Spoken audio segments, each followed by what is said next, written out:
안녕하세요. 크리스천 영상학교는 연하시 목사입니다. 오늘은 종교적인 하나님이 아니라 실제적인 하나님을 만나는 비결이라는 점을 한번 생각해 볼게요.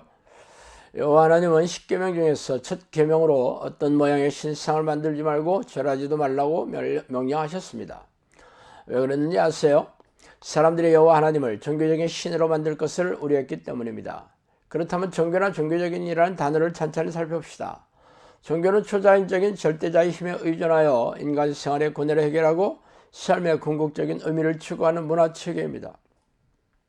애니미즘이나 토테미즘 같은 원시 종교를 포함하여 기독교, 불교, 이슬람교 같은 세계의 종교에 이르기까지 여러 형태가 있죠.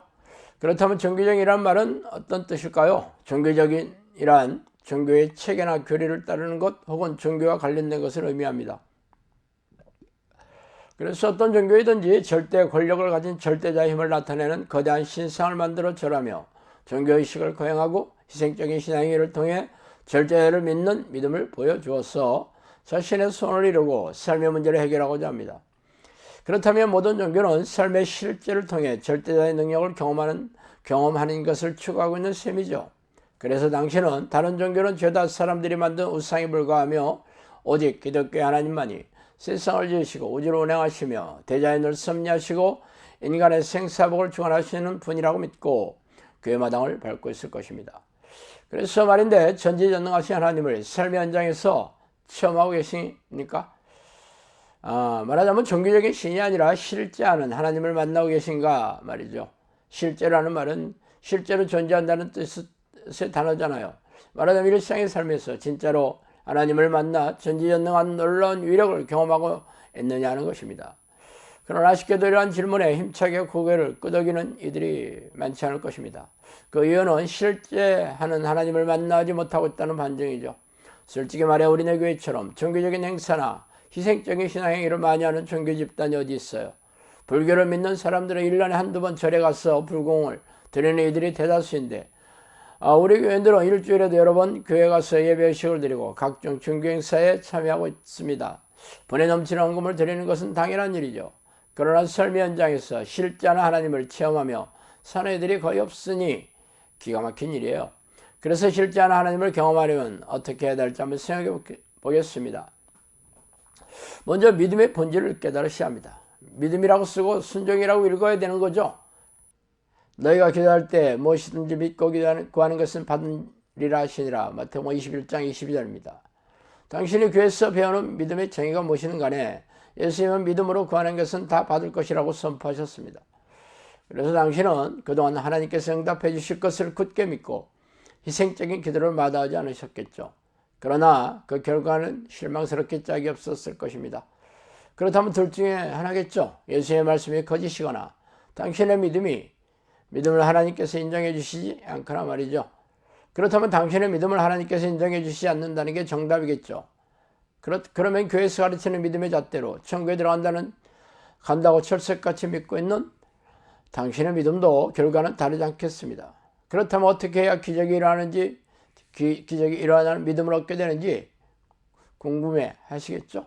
사도들이 주께 여짜오되 우리에게 믿음을 더하소서 하니 주께서 이르시되 너희에게 겨자씨 한 알만한 믿음이 있더라도 이 뽕나무대로 뿌리가 뽑혀 바다에 심겨라 했을 것이요 그것이 너희에게 순종하였으리라. 너희 중 누구에게 밭을 갈거나 양을 치거나 하는 종이 있어 밭에서 돌아오면 그대로 곧 와 앉아서 먹으라 할 자가 있느냐.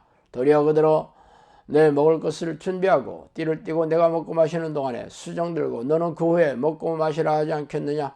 명한 대로 하였다고 종에게 감사하겠느냐. 이와 같이 너희도 명령받은 것을 다 행한 후에 이러기를 우리는 무익한 종이라 우리가 해야 할 일을 한 것뿐이라 할지니라. 누가복음 17장 5절 10절이죠.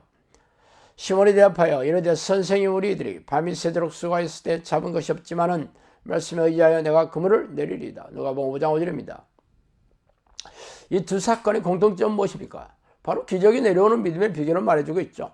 기적이 내려오는 믿음은 절대 순종의 행위로 믿음을 증명해 보여야 한다는 것입니다. 그래서 당신은 하나님에 대한 믿음을 무엇으로 증명하고 있어요? 영접 기도행위야, 예배의식의 참석, 그리고 각종 희생적인 신앙행위입니까? 솔직히 말해 우리네 교회에서 요구하는 신앙 행위들은 성경에 없는 것들이죠. 교회 관행으로 내려오고 있는 것에 불과해요. 물론 비성경적이라고 할 수는 없겠지만 성경이 없다는 것이죠. 그러므로 그런 신앙행위를 열정적으로 하는 것과 기도응답으로 삶의 문제가 해결되는 것은 별개의 문제예요. 그래서 그동안 당신이 교회에서 시키는 대로 신앙행위를 열정적으로 해왔는데도 기도응답이 없는 이유입니다. 두 번째로 종교적인 신앙생활을 버리라는 것입니다. 종교적인 신앙생활이란 실제적인 믿음이 없이 오직 종교적인 예배의식에 참석하고 각종 희생적인 신앙행위를 하는 것을 말하죠. 그동안 우리네 교회에서 영접 기도행위가 예수님을 영접하는 것으로 대신하고 예배의식에 참석하는 것으로 하나님을 예배하는 삶을 대체하였습니다. 또한 각종 희생적인 신앙행위를 하는 것으로 하나님을 기뻐하는 믿음을 대신하고 있었어요. 그러나 하나님은 다른 종교의 신처럼 교회에 와서 예배의식에 참석하거나 각종 희생적인 신앙행위를 하는 것을 기뻐하지 않아요. 하나님은 마음이 어디에 있는지를 살피시죠. 즉 성례와 동기 목적이 하나님의 뜻에 합당하지 않다면 수많은 희생적인 신앙행위들은 하나님과 상관없이 자기 만족이나 자기에 불과할 것입니다. 그래서 우리네 교회의 기적과 이적이 이적으로 존재감을 드러내시는 하나님의 능력이 임하지 않는 이유입니다. 교인들은 성경이 진리이신 하나님의 말씀이라고 믿고 있지만 성경에 기록된 하나님의 뜻대로 살려고 애쓰지 않아요. 단지 교회에서 명령하는 예배식에 참석 여부나 11조나 각종 헌금을 내는 행위, 교회 조직에 지탱하는 각종 자원봉사에 순종하는 행위, 사람들의 손을 잡아 끌어 교회 의자에 앉히는 행위 등을 이러한 종교적인 활동에 얼마나 충성하고 순종하는 것으로 자신의 믿음을 평가하고 있습니다. 물론 그러한 예배의식에 참석하거나 각종 신앙행위를 하는 것도 필요하겠죠. 그러나 더욱 중요한 것은 성경에 기록된 하나님의 뜻과 예수님의 명령에 순종하여 하는 것이 최우선 순위를 두어야 한다는 것입니다. 그러나 아쉽게도 쉬지 말고 기도라는 명령이 새벽 기도에 참석하는 것으로 변질되었고 일상의 삶에서 하나님을 예배하라는 명령이 교회의 관행으로 만든 예배의식에 참석하는 것으로 변질되었습니다. 그리고 하나님의 뜻보다는 담임 목사의 명령이 우선되고 있으며 인본적이고 세속적인 기복신앙과 목회자의 목회 성경이 교묘하게 하나님의 뜻으로 변질되어 가르치고 배우고 있으니 기가 막힌 일입니다. 어쨌든 지금까지 종교적인 신앙생활로 하나님을 잘 섬기고 있다고 착각하고 있었다면 이제부터는 쓰레기통에 죄다 버리고 마음과 목적이 하나님의 뜻에 합당하게 삶에 적응해야 되겠죠. 세 번째, 말씀과 기도로 하나님을 섬겨야 됩니다. 예수께서 이르시되 내가 진실로 진실로 너에게 이르노니 인자의 살을 먹지 아니하고 인자의 피를 마시지 아니하면 너희 속에 생명이 없느니라. 내 살을 먹고 내 피를 마시는 자는 영생을 가졌고 마지막 날에 내가 그를 다시 살리리니 내 살은 참된 양식이요 내 피는 참된 음료로다. 내 살을 먹고 내 피를 마시는 자는 내 안에 거하고 나도 그의 안에 거하나니 살아계신 하나님 아버지께서 나를 보내심에 내가 아버지로 말미암아 사는 것 같이 나를 먹는 그 사람도 나로 말미암아 살리라. 요한복음 6장 53절에서 57절이죠. 말씀이 육신이 되어 우리 가운데 거하심에 우리가 그의 영광을 보니 아버지의 독생자의 영광이요 은혜와 진리가 충만하더라. 요한복음 1장 14절입니다. 예수님은 성경 말씀이 육신으로 이 세상에 오신 분입니다. 그래서 예수 그리스도가 곧 성경 말씀이시며 우리의 영혼의 양식이 되는 이유죠.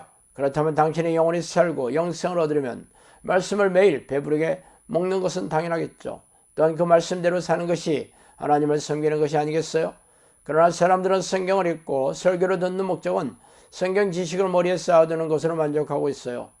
우리가 성경을 읽고 묵상하는 이유는 내 영혼의 양식인 예수 그리스도께서 말씀으로 거주하시기 때문입니다. 그러므로 예수께서 자기를 믿는 유대인들에게 이르시되 너희가 내 말에 거하면 참으로 내 제자가 되고 진리를 알지니 진리가 너희를 자유롭게 하리라. 요한복음 8장 32절이죠.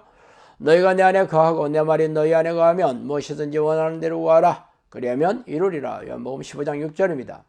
성경은 우리가 예수의 말씀에 거주하는 것과 예수님 안에 거하는 것이 동일한 뜻이라고 선포하고 있어요. 그러므로 예수님을 섬기는 것은 말씀이 우리 안에 거주하시도록 습관을 들여 말씀을 읽고 깨달아 순종함으로 삶에 적용하도록 했어야 합니다. 그러나 성경 지식이 해박하지만 성경대로 살려고 하지 않는 사람은 예수님 안에 계시지 않은 증거일 뿐입니다. 그러므로 하나님을 섬기는 것은 희생적인 신앙행위가 아니라 말씀을 읽고 가슴에 새겨 말씀대로 살아야 하는 것은 물론이죠. 하나님을 섬기는 또 다른 방식이 기도죠. 그러나 우리네 교회에서 해왔던 기도는 성경의 방식이 아니라 교회에서 내려오는 관행적인 종교 행위에 불과했습니다. 하나님은 우리의 아버지시고 주인이시고 우리는 하나님의 자녀이며 종의 신분이죠. 그러므로 주인이신 하나님은 종인 우리가 하나님을 쉬지 않고 찾아와 교제하시기를 원하십니다. 즉 하나님이 기뻐하시는 뜻을 행하는 것이 하나님을 섬기는 것이며 쉬지 않고 하나님을 부르며 찾아오는 것이 하나님을 기쁘시게 섬기는 것이 되는 것입니다. 그러나 우리네 교회는 종교적인 행위로서 자신의 유익을 구하는 수단으로 기도를 가르쳐왔기 때문에 하나님이 기뻐하지 않으며 하나님의 응답을 얻지도 못했어요. 그러므로 하나님을 기쁘시게 하는 섬기는 행위는 하나님과 깊고 친밀하게 교제하는 기도입니다. 그러나 내가 거기서 내 하나님 여호와를 찾게 되리니 만일 마음을 다하고 뜻을 다하여 그를 찾으면 만나리라. 신명기 4장 29절이죠. 너희가 온 마음으로 나를 구하며 나를 찾을 것이요 나를 만나리라. 예레미야 29장 13절입니다. 믿음이 없이는 하나님을 기쁘시게 하지 못하나니 하나님께 나아가는 자는 반드시 그가 계신 것과 또한 그가 자기를 찾는 자들에게 상 주시는 이심을 믿어야 할지니라. 히브리서 11장 6절이죠. 이와 같이 성경 곳곳에서 수도 없이 하나님을 전심으로 찾는 것이 하나님을 기쁘시게 하는 믿음을 보이는 것이라고 말하고 있어요. 그러므로 당신이 하나님을 섬기려면 하루 종일 하나님의 이름을 부르며 전심으로 그분을 만나려고 했어야 합니다. 그러한 기도가 바로 하나님을 기쁘시게 섬기는 것입니다. 그러나 우리의 마음은 이미 죄로 변질되어 하나님을 마음에 두기 싫어하죠. 그래서 교회 와서조차 하나님을 만나는 교회적인 기도를 할 생각조차 없어요. 그러면서 각종 예배의식에 참석하고 각 교회 봉사를 하는 것으로 하나님을 잘 섬긴다고 여기고 있으니 기가 막힌 일입니다. 자, 마지막 네 번째로 죄를 깨끗하게 씻어야 합니다. 이 종들에게 이르되 혼인잔치는 준비되었으나 청한 사람들 합당하지 아니하니 내 거리 길에 가서 사람을 만나는 대로 혼인잔치에 청하여 오라.